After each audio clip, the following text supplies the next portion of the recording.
New management doesn't know what an employee does, fires them, regrets it. After lurking on this sub for a while, I figure it's time to share an experience of my own.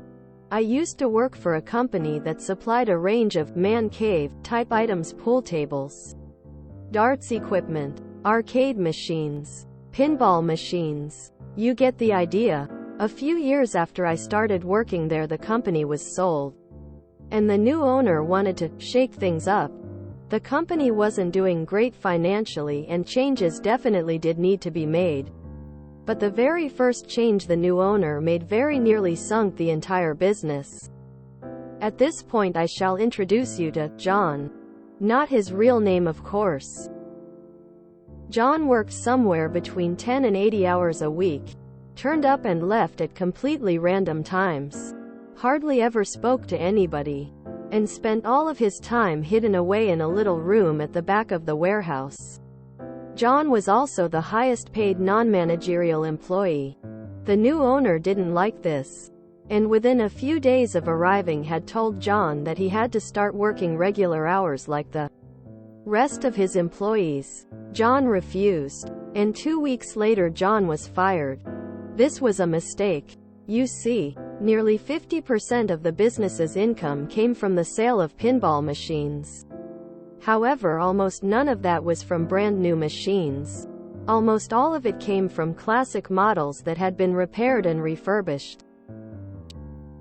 John was the only reason why the company could do this. He was a pinball fanatic, had spent decades building up a huge contact list of other pinball fanatics all around the world, and had a damn near encyclopedic knowledge of these old machines. He had an uncanny ability to track down any model, no matter how rare, anywhere in the world. He could find machines that only had a handful made several decades earlier, machines that never existed in our country, and even a few machines that never officially existed and were pretty much just rumors. When he got his hands on them, he knew everything there was to know about the electrics, the mechanical components. He was a skilled woodworker and could repair cases so well that you'd never know they were damaged. He was an amazing painter and could bring the artwork back to life, repaint sections that were completely missing, and get the machine looking like it had never been touched. His work hours were erratic because some weeks he might only have one machine in his workshop, but others he'd have a dozen of them. His pay was so high because the machines he worked on sold for anything from £5,000 to £30,000. After John was fired, and new orders started to pile up and old orders stopped being fulfilled, the new owner panicked. He ended up paying an electrical engineer to repair the internals, an artist to restore the artwork, and a carpenter to fix any damage to the exterior. Those three combined were costing the company more than John's wages, and the standard of their work was nowhere near what he could produce. That wasn't the biggest problem, however. He tasked one of the office staff with sourcing the machines that customers had requested, but it was impossible. Because of the reputation John had for being able to find rare machines, almost all of the customer inquiries we got were for rare machines. These weren't the kind of things you could find on eBay. They were the kind of things you could find because you knew a guy who knew a guy who knew somebody who owned an arcade in a different country 30 years ago and still had some old machines in his garage. Over the next 12 months, the pinball side of the business went from around 45% of the company's revenue to less than 10%. And the business overall continued to slide as the owner's cost-cutting methods in all areas caused staff to leave, customers to look elsewhere, and less than 2 years later the business closed for good. As for John, he's semi-retired and now just takes the occasional job when he hears about a machine that is particularly rare, or that he finds exceptionally interesting.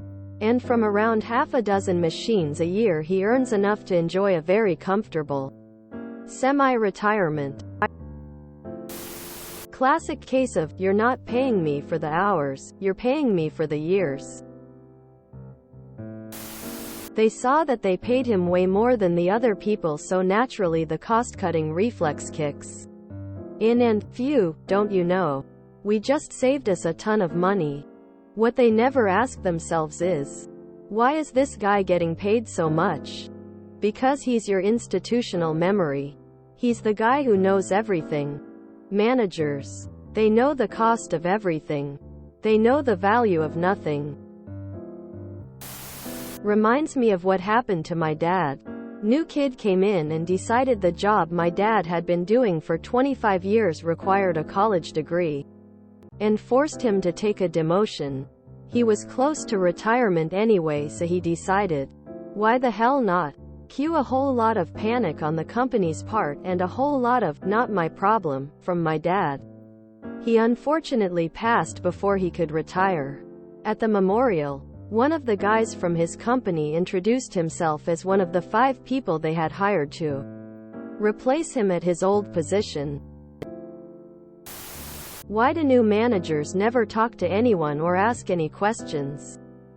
They just come into an unfamiliar business, make a ton of assumptions and then mess everything up from there. Many such cases. The inner workings of pinball machines are so ridiculously complex. I'm not surprised someone can make a good living repairing them. Reminds me the day I left the last company I worked for. I knew their office would struggle. Fast forward 8 months, and my old branch only has 5 ppl from 20. Tens of millions in lost revenue. Customer network gone. Processes gone. Relationships gone. And all I asked for was another $5,000 a year to make up the Christmas bonus we didn't get, but the VPs got. Whether it's our anti-work or our malicious compliance, almost every story can be summed up in 3 words. Dead man's switch. Things like this happen more often than not. Clueless bosses think certain key employees are paid too much and don't do a lot of work, not knowing how important they are to the company. When those employees get fired or laid off, critical parts of operation start to fail because they're no longer there to maintain it. Honestly, if you like a job and a boss is about to make a decision that will potentially ruin the company, seriously smack that boss and set them straight. I don't mean actually smack the boss, but give them a stern talking to make them realize how much of an idiotic mistake they're going to make. Even the Master Chief can chew the captain's ass if the captain is about to make an idiotic order, despite being outranked. You would think a new manager or whatever would sit down and talk to John, find out what he did, why the hours were so unusual and so on, and then just leave him to it. Maybe even get him an apprentice. Let him pick the person, someone he can train to take over when he retires. It seems for most managers, it's all about power and control. This is a classic case of the dildo of consequences arriving unlubed. I knew a guy like this. Microsoft bought the company and laid him off. About a month later, they hired him back as a contractor for 2x his old pay. Feels like just asking John what he did and taking a cursory look at the books would have prevented this. People are so strange and hell-bent on doing it their way because they know better. Maybe the owner just hates money? Ha ha ha. Karma's a bitch. I like that your erstwhile coworker has become the Sherlock Holmes of used pinball machines. Damn, a happy ending for the employee must be rare in this universe. To learn more about just how valuable someone like John is, watch the 2 YouTube videos Technology Connections just did on old pinball machines and how they worked. It is insane how complex they were.